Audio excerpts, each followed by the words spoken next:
نحمده ونصلي ونسلم على رسوله الكريم أما بعد فأعوذ بالله من الشيطان الرجيم بسم الله الرحمن الرحيم سبح اسم ربك الأعلى الذي خلق فسوى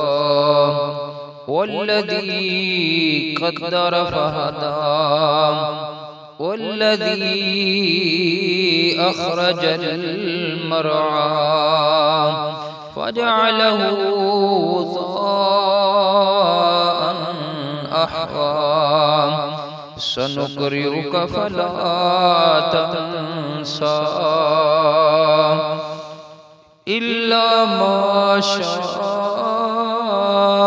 الله إنه يعلم الجهر وما يخفى ونيسرك لليسرى فذكر إن نفعت الذكرى سيذكر من يخشى ويتجنبها الأشقى الذي يصلى النار الكبرى ثم لا يموت فيها ولا يحيا قد أفلح من تزكى وذكر اسم ربه فصلى بل تؤثرون الحياة الدنيا والآخرة خير وأبقى إن هذا لفي الصحف الأولى صحف إبراهيم وموسى. خالق کائنات پاک پروردگار عالم اللہ وحدہ لا شریک نے ارشاد فرمایا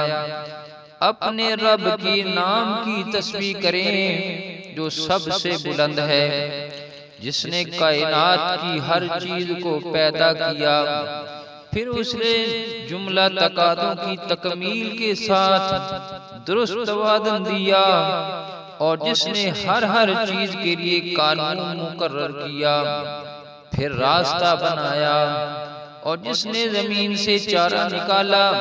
پھر اسے سیاہ مائل خشک کر دیا. اے حبیب مکرم، ہم آپ کو خود ایسا پڑھائیں گے کہ آپ کبھی نہیں بھولیں گے، مگر جو اللہ چاہے. بے شک وہ جہر اور خفی یعنی ظاہر و پوشیدہ اور بلند و آہستہ سب باتوں کو جانتا ہے، اور ہم آپ کو اس آسان شریعت پر عمل پیرا ہونے کے لیے بھی سہولت فراہم فرما دیں گے. بس آپ نصیحت فرماتے رہیں، بشرطیہ کہ نصیحت سننے والے کو فائدہ دے. البتہ وہی نصیحت قبول کرے گا